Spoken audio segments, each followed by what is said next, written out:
Hello everyone, आज हम ledger account create करेंगे। Prepare Pawan account from the following, right. यानी यहाँ पर हमें पवन का अकाउंट क्रिएट करना है। तो इट मीन्स यहाँ पर पवन हमें पर्सनल अकाउंट में लिया जाएगा, क्योंकि यहाँ पर हमें नेम दिया गया है पवन। तो इस वजह से हम पर्सनल अकाउंट में देखेंगे। तो पर्सनल अकाउंट में उसके रूल के हिसाब से हमें एंट्री करना है। Debit the receiver, credit the giver. और लेजर अकाउंट जब हम बनाएंगे उसका परफॉर्मा इस तरीके से रहेगा। जिस किसी का बनाएंगे पहले उसका अकाउंट का नेम रहेगा, date, particular, JF, amount, date, particular, JF, amount. और यहाँ पर हम लिख देंगे डेबिट और यहाँ लिखेंगे हम credit.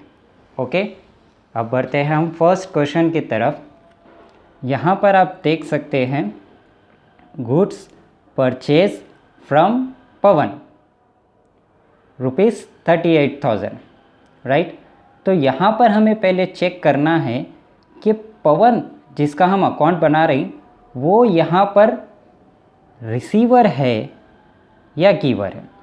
At present goods purchase यानी उसकन से हम गुड्स मंगा रहे, तो यहाँ पवन जो रहेगा अपने को वो एक गिवर है।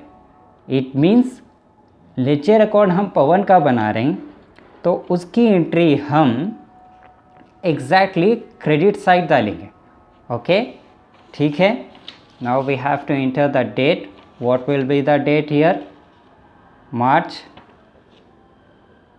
1st good purchase.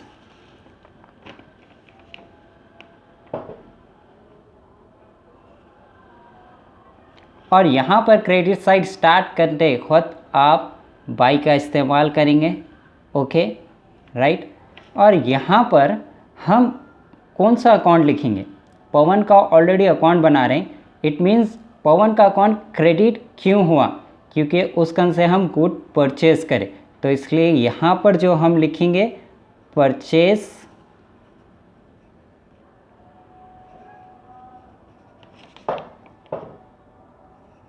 Account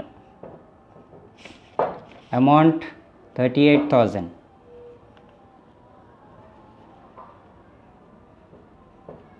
right. अब next cash paid to Pawan.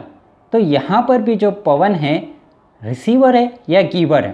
Cash paid to Pawan, it means उसे अमाउंट मिली है तो वो रिसीवर हुआ। तो इसलिए इसकी एंट्री जो है हम डेबिट साइड डालेंगे। तो कौन सी डेट है वो? 6।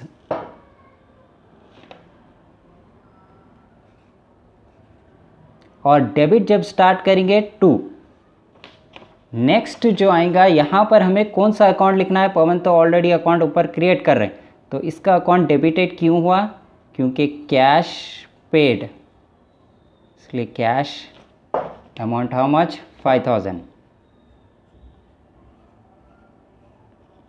Next goods return to Pawan. It means पहले हम उसकन से ऑलरेडी परचेस कर चुके थे, अब उसी को रिटर्न कर रहे हैं, तो इट मीन्स वो रिसीवर हुआ है। ठीक है, यहाँ पर रिसीवर यानी है तो डेबिट साइड जाएंगे। और यहाँ पर गुड्स रिटर्न है, इट मीन्स यहाँ पर हमें वो कौन सा रिटर्न है सिर्फ वो ही पहचानना है। यहाँ पर कौन सा रिटर्न है वो हमें पहचानना है। तो start with 2 purchase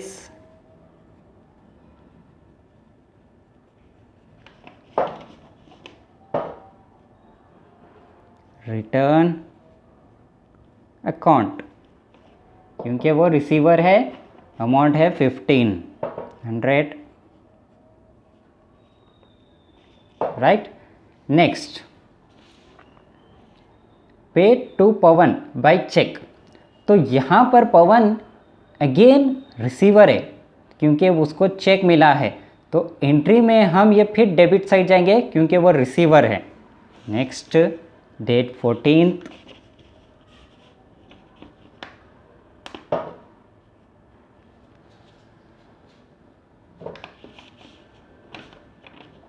to check कभी भी मेंशन किया है तो उस पर यहाँ पर हमें बैंक अकाउंट लिखेंगे, क्योंकि उसका अमाउंट डायरेक्टली इनडायरेक्टली हो आपको बैंक में ही जाएगा।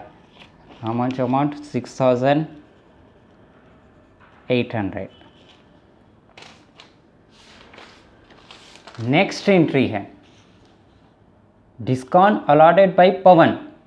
यहाँ पर हम रिसीवर और गिवर का क्वेश्चंस नहीं देखेंगे, क्योंकि यहाँ पर पवन के लिए क्या हुआ, ये एक इनकम है या लॉस है वो चेक करेंगे। तो डिस्काउंट अलॉटेड बाय पवन है, तो पवन हमें डिस्काउंट अलॉट किया है, तो उसके लिए एक तरीका का ये लॉस है।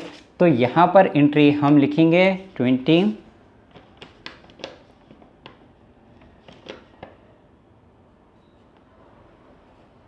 To discount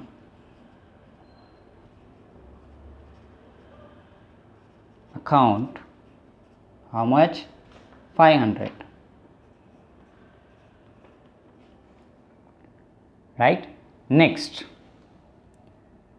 good purchase from Pawan for cash। यहाँ पर अगर आप देखेंगे कि पवन ऑलरेडी क्वेश्चन में नेम है, मगर हम पवन यहाँ पर कंसिडर नहीं करेंगे, क्योंकि इसके अंदर जो गुड्स मंगाए हैं वो ऑलरेडी हम पेड कर चुके हैं। यहाँ पर उसके अकाउंट में हम शो नहीं करेंगे कि क्योंकि वो ऑलरेडी पेड कर चुके हैं, तो ये जो ट्रांजैक्शन है हम इसको इस बुक में एंट्री नहीं करेंगे। ठीक है, कभी भी इस टाइप के क्वेश्चंस आए, उसके परचेज भी है, गुड्स परचेज फ्रॉम पवन है, फिर उसके बाद कैश भी है, तो तब पर्सनल अकाउंट जो हम क्रिएट कर रहे हैं उसकी एंट्री में ये एंट्री मेंशन नहीं करना है, क्योंकि ये एंट्री दूसरी बुक में जाएंगी, पवन की अकाउंट में नहीं जाएंगी, दूसरे उसमें जाएंगी। नेक्स्ट है फर्नीचर परचेज फ्रॉम पवन। तो यहाँ पर भी पवन अगर आप देखेंगे तो पवन रिसीवर है या गिवर है, पहले वही चेक करना है। इसका हर अकाउंट अपने को लेक्चर पर्सनल अकाउंट के हिसाब से ही क्रिएट होना है, तो यहाँ पर ये गिवर है। नेक्स्ट आ जाएंगे यहाँ पर हम 28 bye furniture account, the amount will be the 8,000. Okay, right? All the questions are finished. Now we have to add it, all the both side, debit and credit, both side we have to add it. How many amount will be there, we have to calculate, right?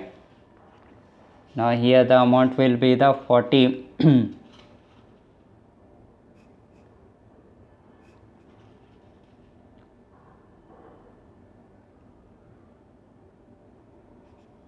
46,000. Here also we have to write down the same amount, 46,000. Whenever we are closing, हम जब कभी भी ledger account जब close करते हैं, जिस side बढ़ के है, चाहे वो डेबिट में हो चाहे वो क्रेडिट में, उस साइड का पहले टोटल पूरा लिख लेने का रहता। उसके बाद नेक्स्ट साइड में वही सेम अमाउंट लिख देना, क्योंकि लेजर अकाउंट जब हम क्लोज करते हैं डेबिट और क्रेडिट इक्वल रखने का रहता। ये लेजर अकाउंट का रूल है। तो यहाँ पर आप लोगों को ध्यान रखना है कि आप दोनों साइड इक्वल रखना है, मगर वन साइड इक्वल नहीं रहता है।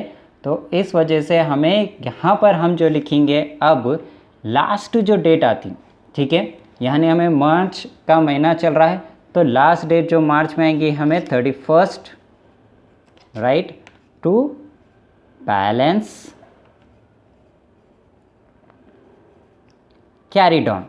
तो हमें कितनी कैरी डाउन करना है टोटल करके हम उसका अमाउंट बोल सकते हैं। तो हमें यहाँ पर अगर आप सब्ट्रैक्ट करेंगे तो 32,200, ओके, ये अमाउंट रहेंगे। फिर नेक्स्ट यहाँ पर वही शो, वहाँ पर हम 1 मार्च से स्टार्ट करे हैं, तो नेक्स्ट जो मंथ रहेगा हमें अप्रैल रहेगा, अप्रैल लिखेंगे आप यहाँ पर, राइट, फर्स्ट, वहाँ पर ट्रांसफ़र करेंगे बाय बैलेंस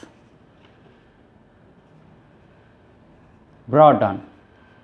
ठीक है, यहाँ पर जो कैरी डाउन आएगा वो नेक्स्ट मंथ में फॉरवर्ड हो जाएगा, इसीलिए उस चीज़ को हम ब्रॉट डाउन करेंगे और अमाउंट जितनी हम कैरिड ऑन किए यहाँ पर ब्रॉट डाउन में लिख देंगे। ओके, ठीक है, उम्मीद है आप लोगों को समझ नहीं आया। अगर कुछ है तो कमेंट में बॉक्स में लिखिए।